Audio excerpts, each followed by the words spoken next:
afternoon, everyone. Thank you for joining us here today for the Student Education and Admission to the Bar Committee's presentation of the Attorney-Client Relationship, Part 2. If you were here with us for Part 1, we thank you very much. If you're jumping into Part 2, you're still going to get plenty of great information. These are not things that have to be done in order, so either one can be taken by itself, or you can happen to listen to both. My name is Jennifer Strofe. I'm the Vice Chairperson of the Student Education and Admission to the Bar Committee. I'm also a board-certified criminal trial attorney. I tutor the Florida Bar Exam, and I teach improv for lawyers. I'm here today with our distinguished panel, and I thank them all for being here with me. I'm going to introduce them in alphabetical order and let them introduce themselves real quick. Also, I'm going to note before I do that, the CLE reference number is on this first screen. If you have any problems getting that CLE number, though, feel free to contact me or someone with the Professionalism Committee, and we'll make sure you get the CLEs for today. So we're going to start with George Gaspar. Sir, if you'll just kind of tell the group hello and introduce yourself. Sure. Good afternoon, everyone. My name is George Gaspar, and I'm legal counsel with the Brevard County Sheriff's Office. Preceding my time with the Sheriff's Office, I was a prosecutor here in the 18th Circuit in Brevard County for almost 8 years. Okay, next we have our illustrious leader, Josh Magnuson. He is the chairperson of this committee. And Josh, if you'll introduce yourself.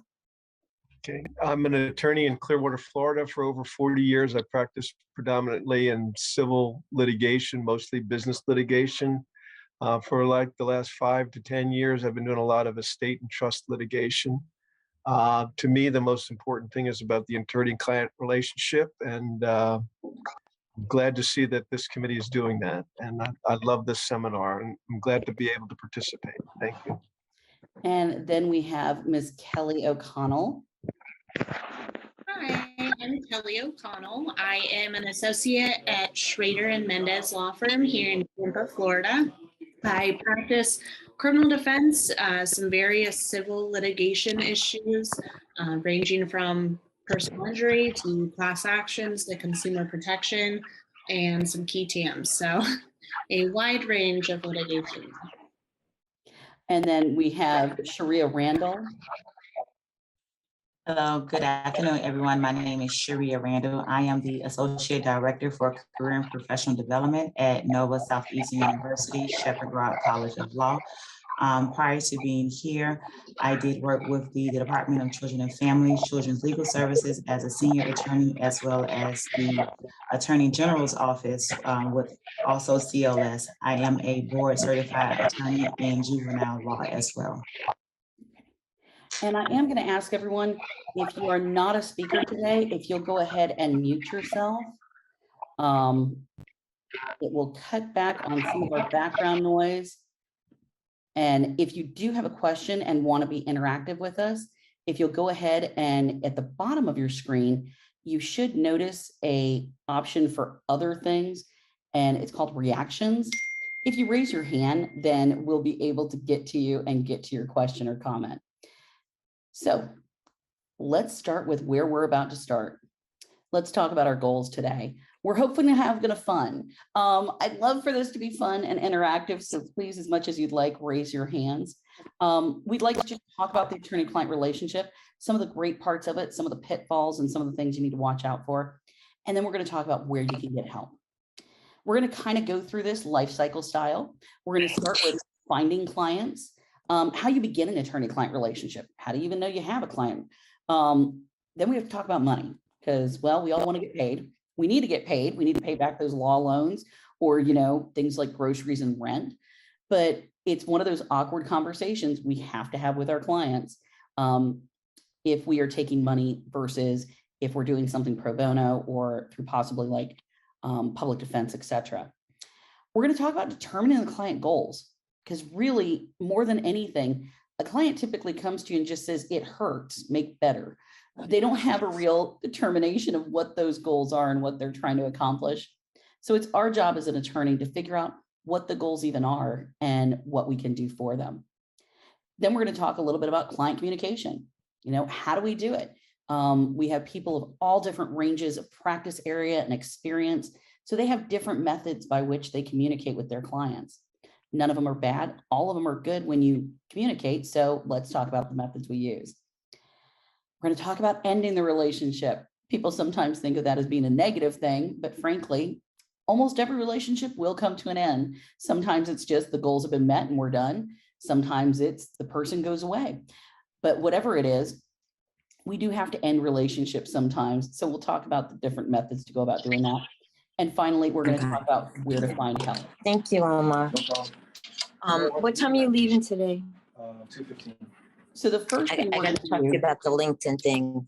I just got into it. Okay. So I'm not going to go through admin. Okay, thank you. Thanks. So the very first thing we're going to talk about though here is we're going to talk about finding those clients. So Josh, you've been around, you said, for 40 years. How do you get clients? Well, actually, I've been around for 73 years, but not as a lawyer. But yeah, so there's a lot of different ways to find clients. It's part of when you become an attorney, it's part of your life. So all your relationships will, whether they're social, if through your family, through your friends. I'm in a law firm, so through your partners or the other people that you work with, people will start asking questions, and you'll develop a client base. And I believe by just being who you are. So, and get involved in your community, just be part of what you care about. The kinds of interests that you have maybe outside the law will help you generate those kinds of relationships where people will see that you're the go-to person that will have, good ideas for where they can proceed and maybe help guide them. So I would just be aware that you're always the lawyer, you're always, a practicing attorney, and just you'll find that the opportunities are out there for you. And Kelly, I know your firm actually uses direct letters and advertising. So if I decide, I'd love to send somebody a letter because I think they need help, can I just put it in the mail and send it? No, there's actually a very thorough process that has to be done. We just went through it recently because we had a little bit of an edit to our letter we were already sending. We send letters to recent arrests in Hillsborough County and some of the surrounding counties. And there's a lot that goes into it. It has to be approved by the Florida Bar before we even send it out to clients. Not every single one, but the general template form. And it does also have to include advertisement all over it.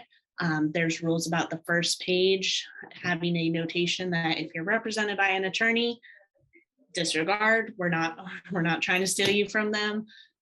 There's a whole host of rules that go out to it that you really have to take into consideration. And I know sometimes, Josh, do you ever get referrals from other attorneys? Yes, that's why I said being active in your community, which includes like for me, the Clearwater, the St. Pete Bar, the Florida Bar. Lawyers will know that, for example, you've had a case in one area. I did a case involving the flying of the American flag at a dealership. It was a First Amendment case, and other lawyers had seen the appeal or the opinion or had known about it, and you start getting calls on that. So finding in a unique area of the law and putting a paper out or being involved in discussions at a bar association meeting or things like that, yes, you will get referrals from other lawyers who would need your help. Or if there's conflicts in other firms, your name may pop up that way as well. And now, Sharia, I know you worked initially with DCF. Who was your client? So my client was actually the state of Florida, because I represented the state of Florida's interest in the parent-child relationship.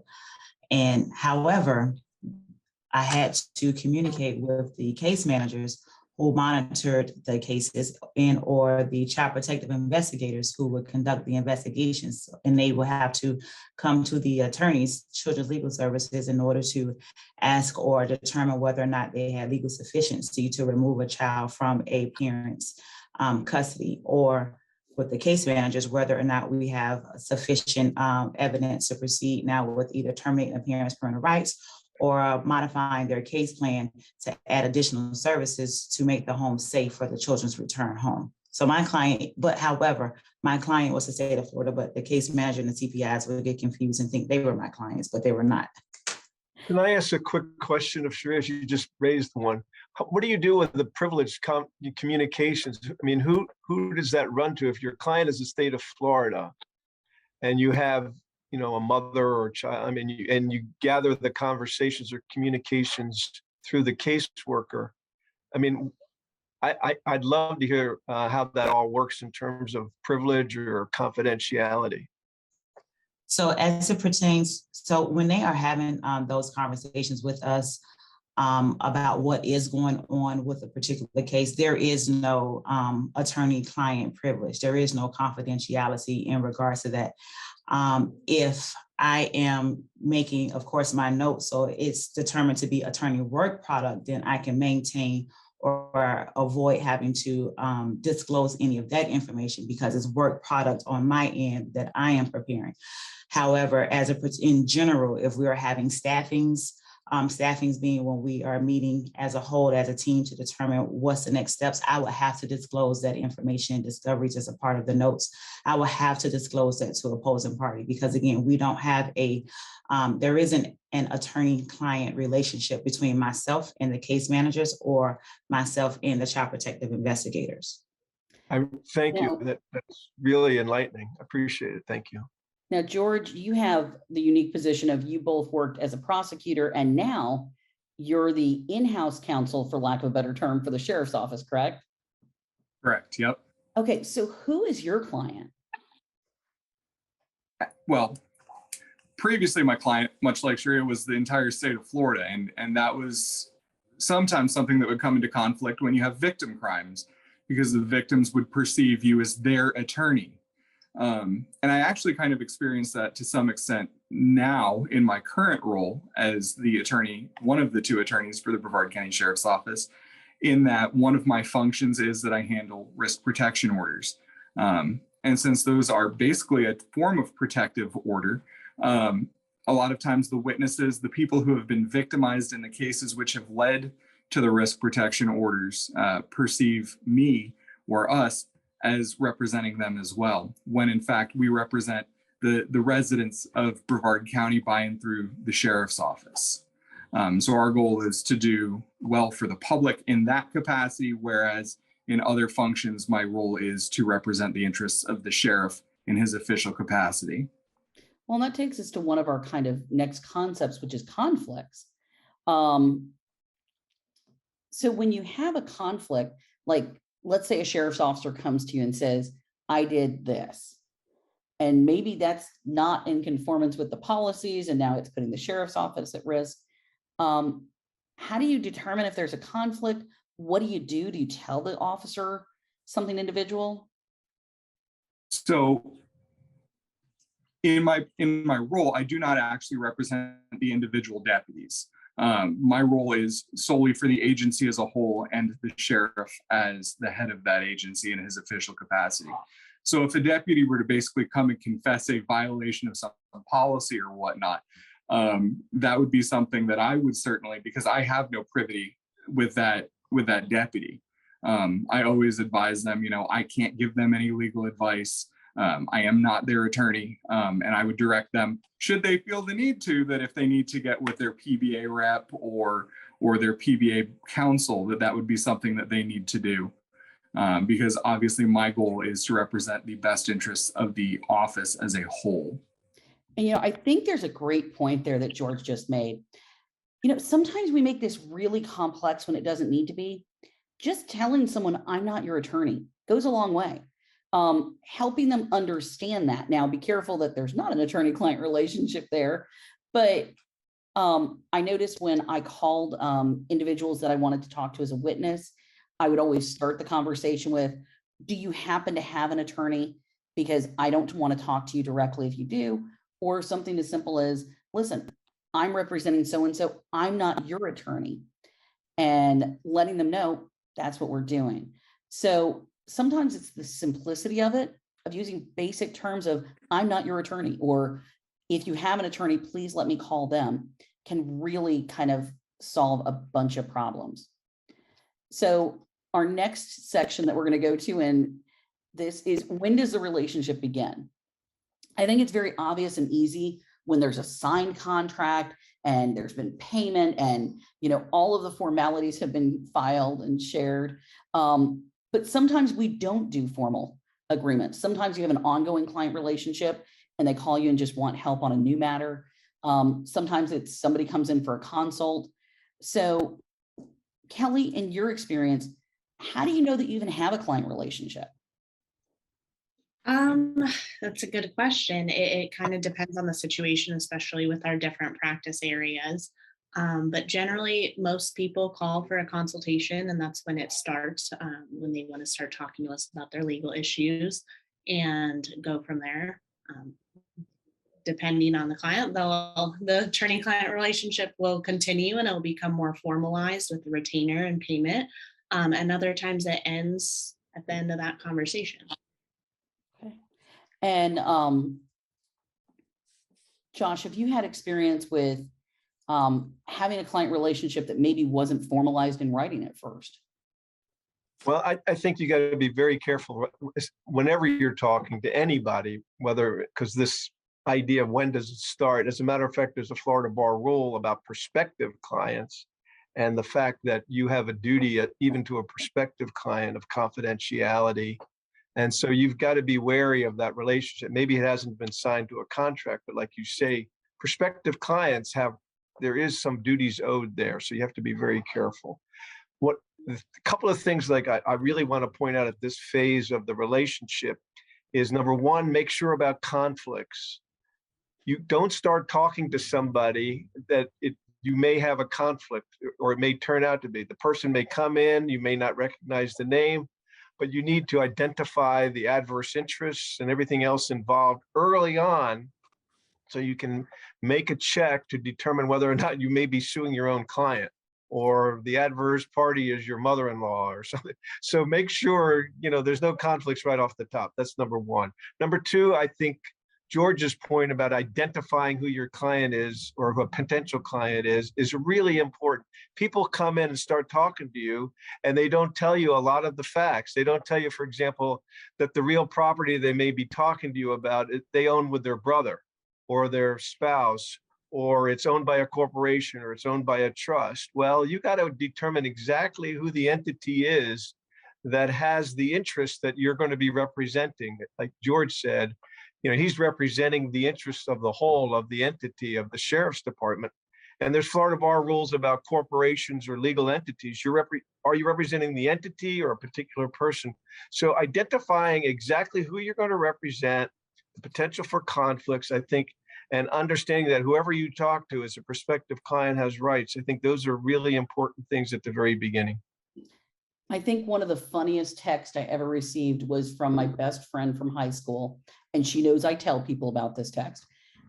She was in a situation and she texted me, "I'm not asking for your legal opinion. I just want to know how this law applies to my situation based on these facts." I think we have all gotten that text from friends, from family. I know the second I graduated law school and became a member of the bar, my family assumed that I knew every single area of law. And Sharia, I see you kind of like shaking your head. I know you work at NSU law school now. Do you still get those calls and those texts of, "I want this really abstract area of law. Can you give me advice?" Absolutely. And they assume that you are an expert on every single practice area that is out there. And you have to explain to them, listen, I do sincerely apologize for that. It's not, one, that's not my practice area. And two, I cannot provide you with any legal advice on anything, actually, because I don't want to, at any point in time, try to establish an attorney-client privilege, or you believe at some point that because I am providing you with this information, now I am the person, or if the information is incorrect, now you're upset and you have a grievance that you want to file against me because it didn't go the way that I said it may go. I think it's just best that we do not have a conversation. I think you should hire an attorney that's in that area. Now, George, I know that you work for state of Florida, or more accurately, that sheriff's office. what do you do when the family and friends call and ask for legal advice? I have a very simple answer. If we have a policy, I cannot accept any outside legal employment. Uh, and so that kind of gives me a fabulous out, but it was much the same when I was at the state attorney's office. We had an internal policy as well, because anything that I do outside of the office as an attorney, if it could bring any even perceived disrepute to the agency, we were forbidden from doing it. If there was any perceived conflict, even if it was, something that was not in fact a conflict, it was completely forbidden. And so that's always been a very easy, I appreciate the request. Let me see if I can't find you a good resource and, provide some recommendations of attorneys to get in touch with, because I am not going to be that person. And I think that's a great And point, especially for younger lawyers, is know if there's a policy. Because sometimes, whether you're working for a law firm, whether you're working for state of Florida, whether you're working for an entity, they may have a policy that says you cannot do outside work, or even if you do outside work, it has to be disclosed, it has to be pre-approved, et cetera, et cetera. Even pro bono can be seen as a negative thing depending on the agency. Because I can imagine, George can't go run over and do a pro bono case for someone that could have a conflict with his current employer. So even pro bono, watch out for it. And Sharia, I know you started to make a comment. Go ahead and wrap it up for us.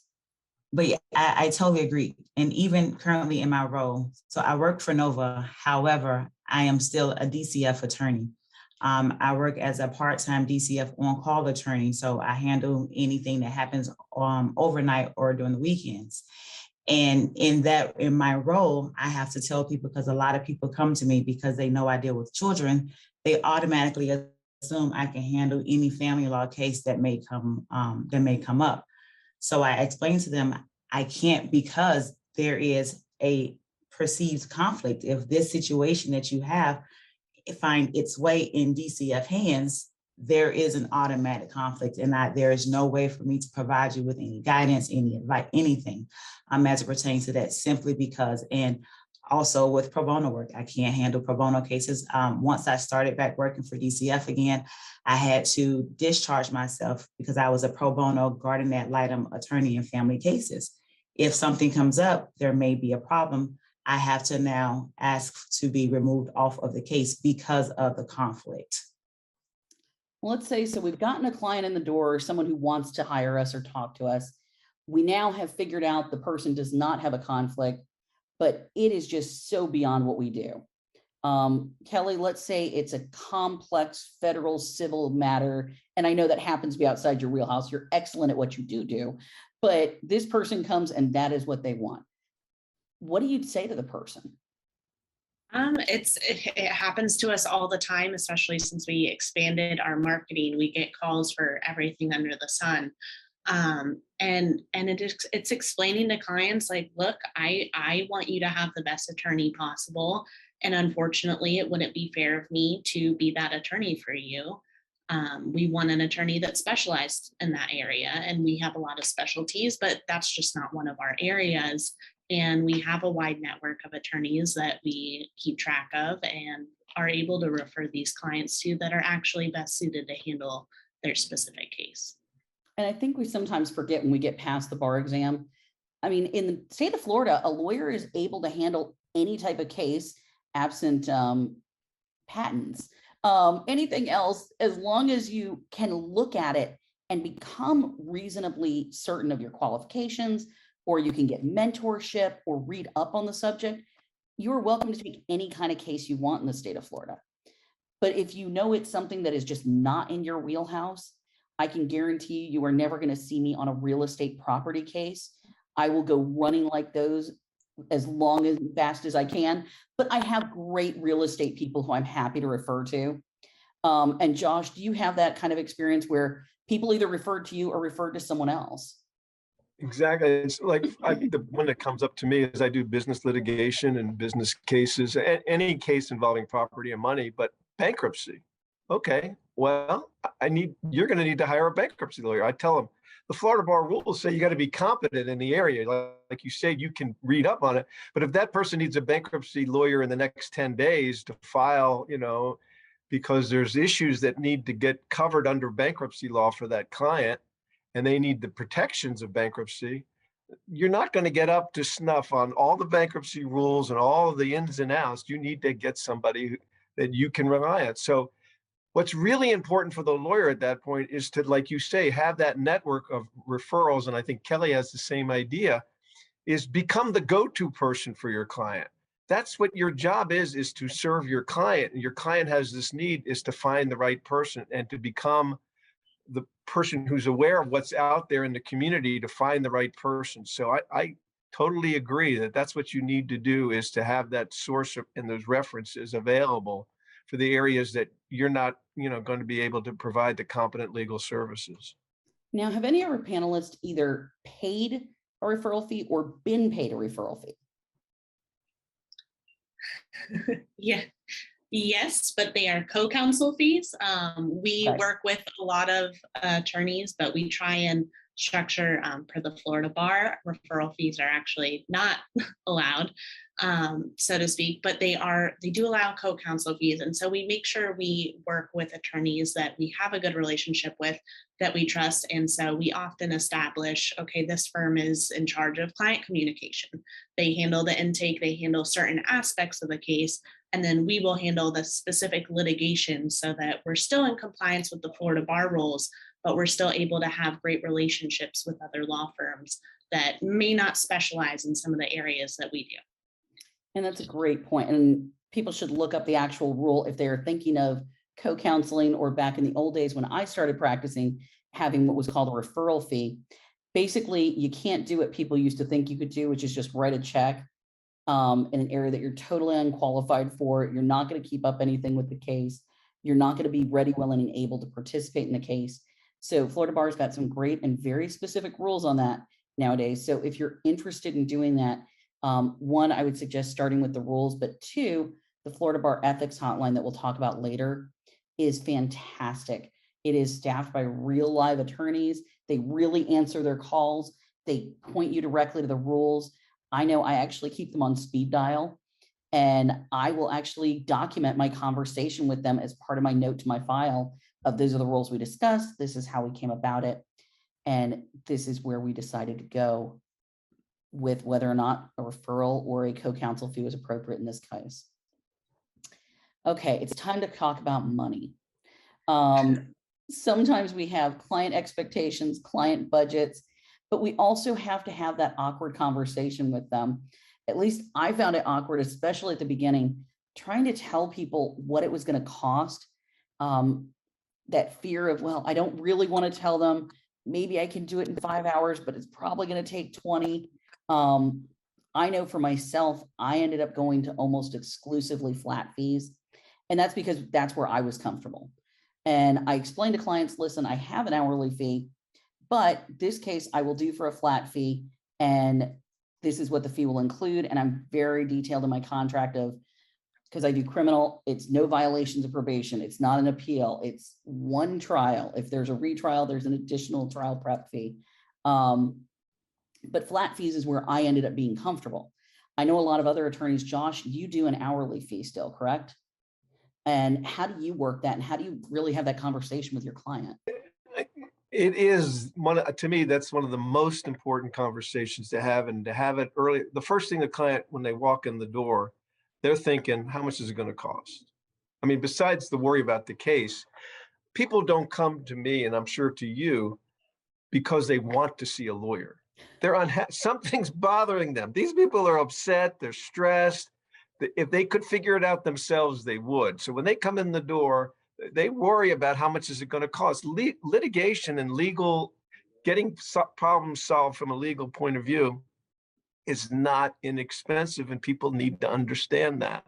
So you have to start talking about money right away. So from the hourly rate, you bring out your contract, have it ready to go after you've originally talked or had some idea of what the case, and just show them the essential terms of what the relation is going to be from a monetary point of view. I charge $400 an hour. I tell them that right away. I charge $400 an hour. I expect to be paid. I'm going to ask for, $2,500, $5,000 as a deposit.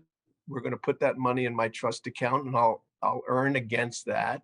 But you're going to receive a bill every month that'll have an itemized statement of the work I did, the hours I put in, what I did during that time. If for any reason you don't like it, or you don't understand it, or there's a problem, call me, write me, set up a meeting, let's talk about it.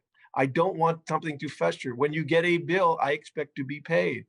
If you don't like what's on the bill, then tell me you don't like what's on the bill.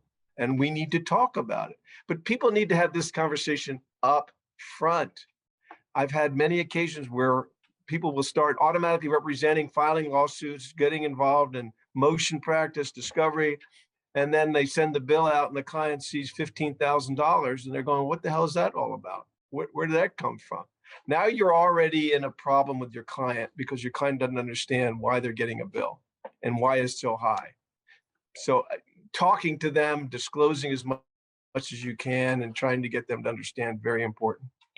I would agree with Joshua. It's important to address on the first hand because, I mean, with attorneys, our time is our money, and you don't want to get into a case, get hours and hours down the road, and then just have a client be like, okay, well, I can't pay you, and you've wasted all that time.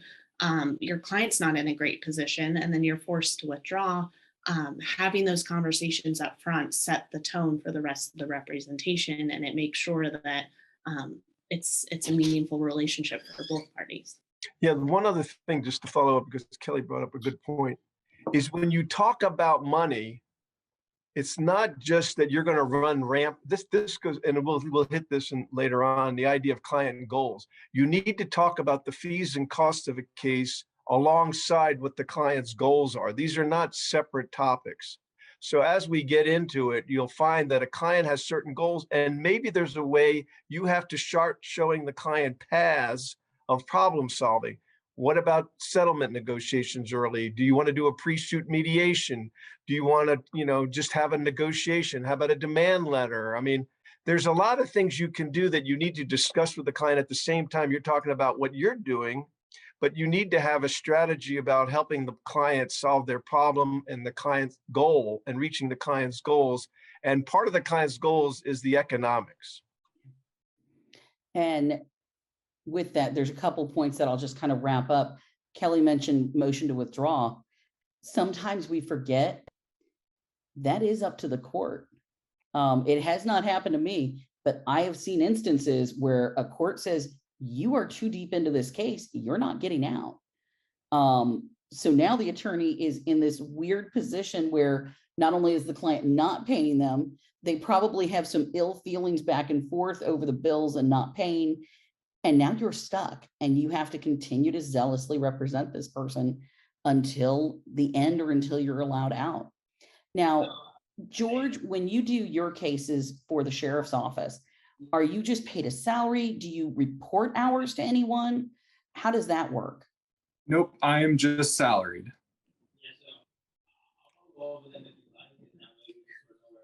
Okay, and Sharia, you said you work Just means part-time. that just means that George has to work 24/7. That's why. So they expect him to work. Isn't that right, George? We are at the disposal of the agency 24/7. That is exactly the ticket, my friend. And Sharia, you said you work for DCF part-time. Now, how does that work part-time? Are you billing them? Are you doing like a half salary? How does that work? Yes, so I'm paid hourly, but I am only paid when I actually work. So if I receive a call, whether we proceed or go to court or not, if I receive a call, then at that time, I kind of start the clock and it's on an hourly salary, an hourly fee. And that's how that works. Initially, before I was a part-time attorney, it was full-time salary, just like George. So whether I worked 40 hours a week or as normal, 50 to 60 hours a week, then it doesn't matter. Here's my salary.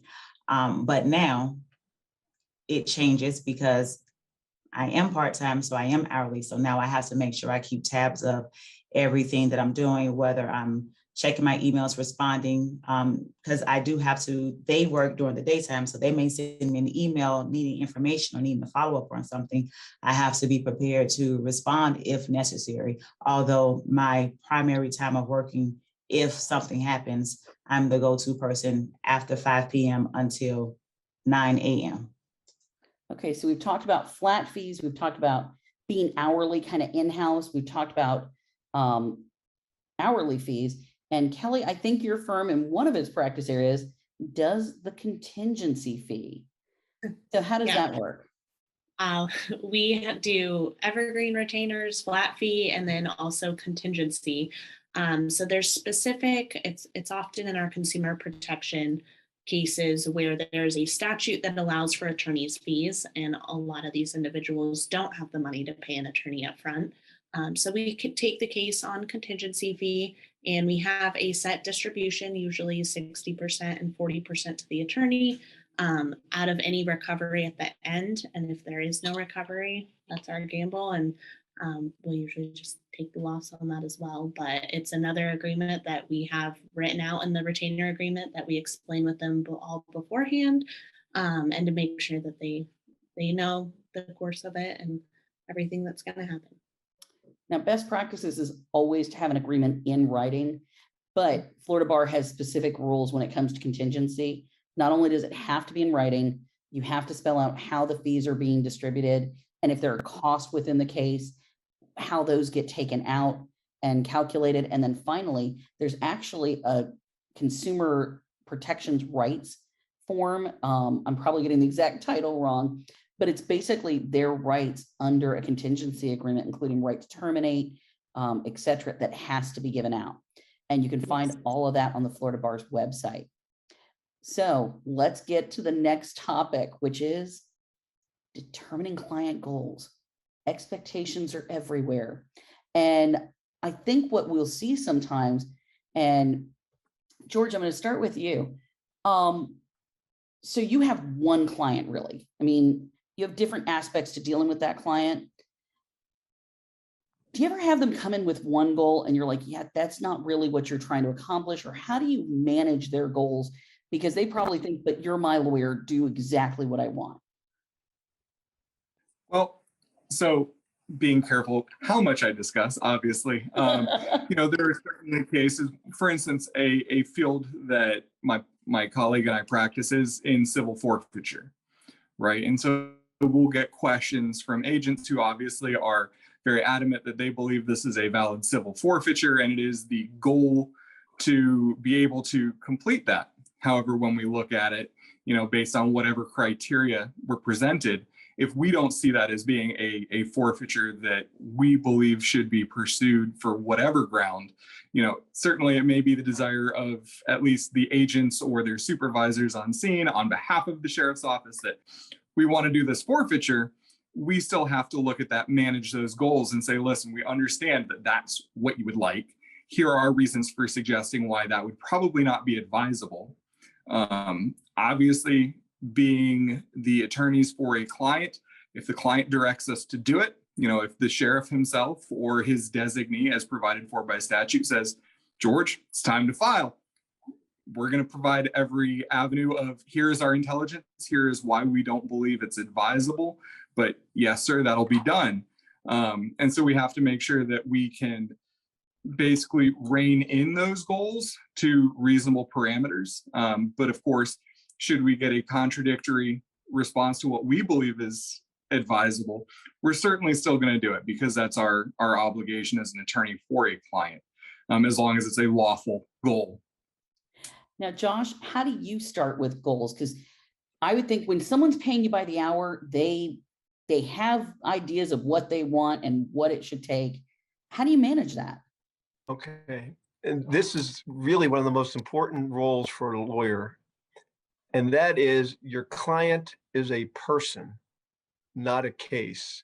So the goal is not winning the case for the lawyer. The goal is getting the client to where the client wants to be. So you have to understand and do a little bit. And I think the bar rules will show you, and it's in the preamble, that your role is just as important to be an advisor and a counselor than it is to be an advocate. And what I mean by that is the client may believe, I want to win this case. Okay, but does winning the case mean it's going to be 18 months maybe? You're going to be in court. You're going to be subject to a lot of discovery. The case may cost you $100,000. Is that still your goal? It's just about winning, right? Okay, well, maybe it's not. What do you really want to be like? Where do you see yourself a year from now? I just want to get rid of this case. I want to move, to California. I have a different career ready to go. So maybe it's your goal is to wrap this up, in the next few months. Well, then we may have other means to do it. So understanding your client, I think George has got a really good point. He's got a client who tells, it's the sheriff. When the sheriff tells you that, you know what he wants.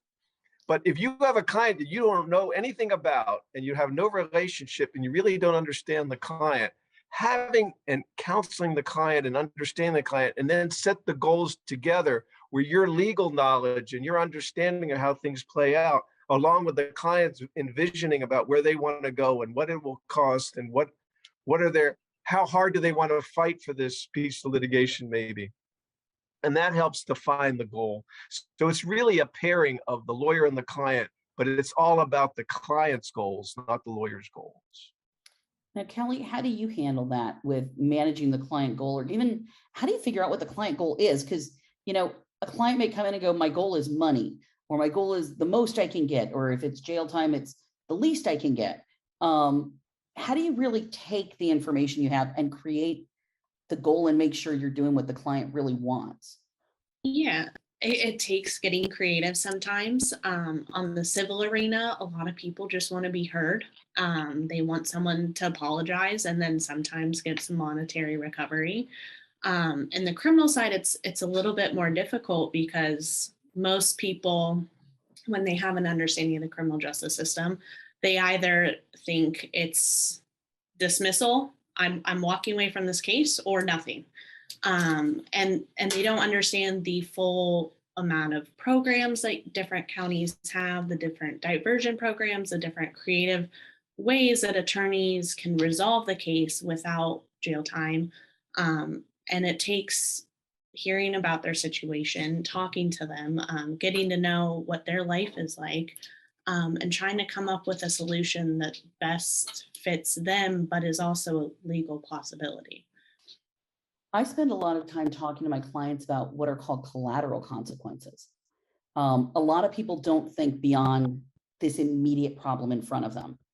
And why would they? I mean, they don't do this every day. In criminal, it can be, as simple as I plead to a drug charge, now my license is suspended. In civil, it can be, well, having this particular judgment against me could affect how my business can get funded in the future, et cetera. Now, Sharia, do you ever talk to people about collateral consequences, or does that come up in the DCF cases of, this may be the immediate thing that's going to happen, but this is what's going to happen in the future, or how it can impact the future? Yes, we definitely have that conversation because whatever decision we make is going to affect the child long term. So not only do we have to think about what is best moving forward, and so we had this saying that we learned in new attorney training, and it has stuck with me. It was to TPR or not to TPR, meaning terminating parents' parental rights. Just because I can terminate their parental rights, that doesn't necessarily mean that we should proceed down that path in terminating the parental rights, because we have to look at the different things that will happen. So yes, we may have legal sufficiency to proceed with terminating the parental rights, but let's look at the long-term harm that this is going to cause that child because of the bond that this child has with the mother, because of the relationship or the mental and emotional challenges that this is going to cause. So yes, we may be able to do something, but that doesn't mean that that is the right thing to do. So that's when we start thinking about the collateral effects of our actions and our decisions. Even when we're thinking about removing a child from their home, well, yeah, we may be able to remove, but can we come up with a plan? where we can establish and maintain this child in this home with the parents, but the child is still safe. And that's what we call now a safety plan, putting it in place with safety monitors. What else can we do? Because if we uproot this child and I place this child in a foster home or in a group home, what will happen to that child? How is that going to cause mental, emotional, psychological harm to that child? So we have to take all of that into consideration when we're evaluating whether we should or should not proceed on particular actions. But can I just, you Absolutely. raised up a really good point. You said your client is the state of Florida, the institution, the department itself. Does the department have clear goals for you so that you're serving your client, that is achieving the department's goals at the same time as helping the family? How do you get the communication from a bureaucracy, from a large group to tell you what their goals are? Wow, Josh, that was an amazing question. So yes, our goals. So my goals for my client, the state of Florida, is to ensure the safety of the children. And to ensure that the child is not being abused, abandoned, in or neglected by the parent. So that is the overarching goal, to make sure that the child is safe. However, the other individuals that play a part, the case managers and the child protective investigators, we sometimes our steps to achieving that goal differ. So we have several different layers of staffings and approaches, just like George. Although I may not legally agree that this child should be removed from this home, I'm going to tell you I do not legally agree. However, they're going to now take this up the ladder to the higher ups, and the goal is, okay, well, they believe that there's a concern, remove. And I just write out my legal documents to say this is why I do not agree, but I have to now proceed, because they are the safety monitors. They are the risk assessors. They are in the field. They saw everything that was taking place at that time. Although they may not always articulate it, because I have come across a lot of, well, I just have a feeling. And I will tell them, I understand you have a feeling, but I cannot put your gut on the stand. I need evidence. But I have a gut feeling something is not right. I totally understand, but I can't put that on the stand. I need sufficient evidence to proceed. So in a nutshell, we have the same expectations, the same goals, but sometimes how to get there creates a conflict at times. And now we have to really sit down and figure out what to do. And there's times I have to bring out the cases and say, okay, listen, this is what the case law states, and this is why it should be this way. And at that moment, I have been in court where, Your Honor, the state is proceeding this way. The case manager and their agency, now with their attorney, wants the court to do this, while the other attorneys in the courtroom, we are all on different spectrums of this case and how and what should be best for this child and family. And I think what we've done is I we've appreciate that. we've perfectly segued into our next concept, which is client communication. I mean, what we've talked about so far is the fact that, sometimes we can do something under the law, but should we need to advise the client of overall what they're looking at, whether it's a financial cost, whether it's an emotional cost, whether it's some other long-term cost or consequence, but making sure we're communicating with our clients. George, how do you actually communicate with your clients? Is it email, in-person meetings, some combination? Oh, it varies. I engage in every way pretty much possible. I use telephone communication, I use emails, I use everything, even down to when we close a case out, a written memorandum to file that also gets copied off to the various designees as well as, the appropriate parties. So we try to use multifaceted levels of communication to ensure that the information is getting out as quickly as possible. Now, Kelly, when you have an offer to settle, what if it's not the client's goal? The client said, hey, this is what I want, but they come at you with a settlement offer, the other party does. Do you go, no, my client already said no? What do you do with that offer? Now, we, by default, always go to the client anyways. We're under the belief that our client should have all the information. we try and give our clients maybe too much information sometimes, but we want them to make the most educated decision possible for their situation. Because at the end of the day, when the case closes, we may not think about it in the future, but it still affects their life. It's something that they're going to have to live with for the rest of their life.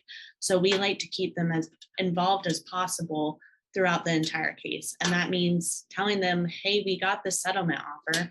We don't think it's reasonable. We don't think it's a fair and accurate depiction of what your damages may be or to resolve this case, but we're at a starting ground. They're coming to the table with something like, let's move forward. What do we want to counter with? And I think it's just keeping the communication open and not just one, assuming things, and two, we've gotten a lot of clients of attorneys just telling them things they want to hear, which especially in the criminal arena can be extremely damaging to their case and also just not realistic. And so we want our clients to have all the honest, accurate information, even if it's often not what they want to hear. And I've seen attorneys get in trouble with that they don't take an offer to the client. You absolutely need, anytime there's an offer to settle. I still remember telling one guy, your offer is life. And I'm like, so did we want to go to trial? And he's like, yes, we want to go to trial. But technically the state said that is your offer. So I had to tell them, your offer is life. We're done. That's the offer. Any offer you get, whether it's ridiculous, whether it's insulting, whether it's a perfect offer, whether it's exactly what your client wants, even if it's what your client said, it's exactly what I want, you still need to take it back to them and confirm that that is what they still want to do and where they want to go. Now, Josh, you've been communicating with clients for 40 years now.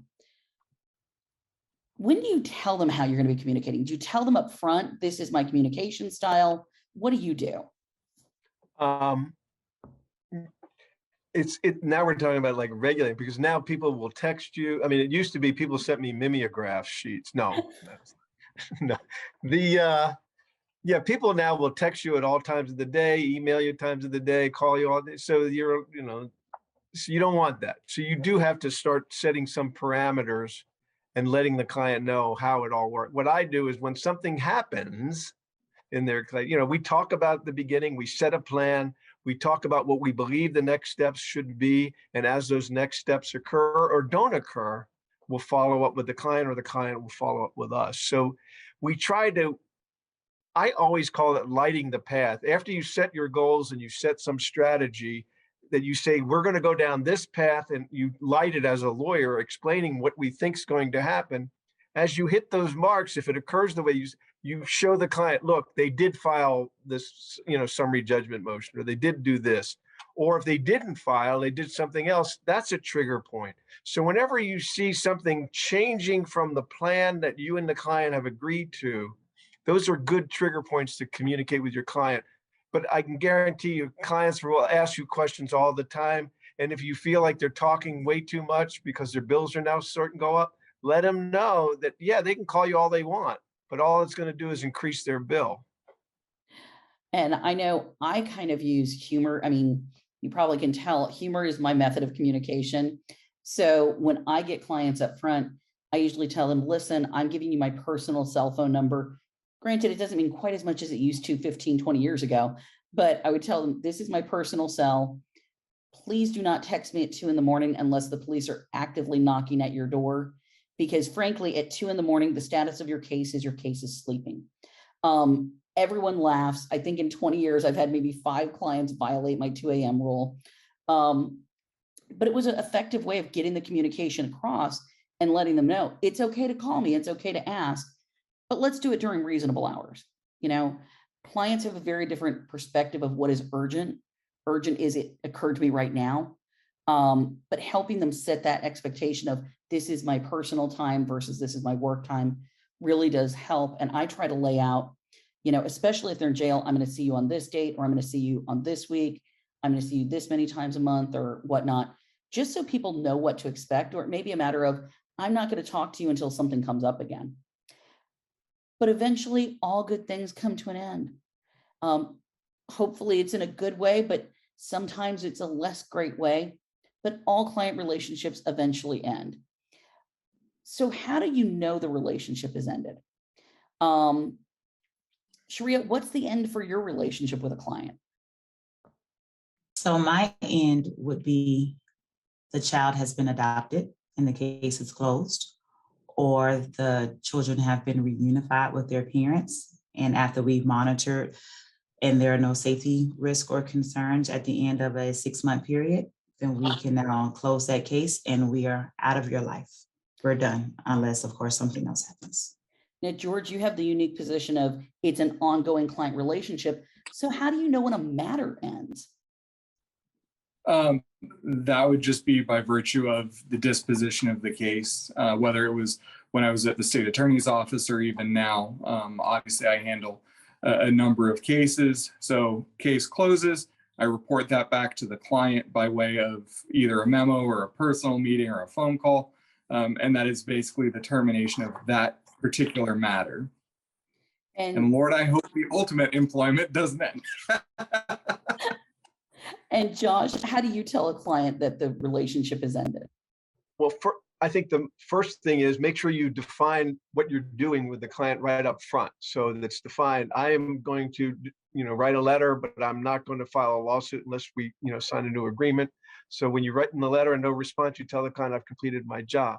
So you need to communicate the end of the relationship with the client, because the client may not know it's the end of the relationship. You need to tell them, based on my letter, I was only going to do X, Y, Z. I've done X, Y, Z. If we want me to go do anything further, we're going to have to, re-engage or get together under a new engagement letter.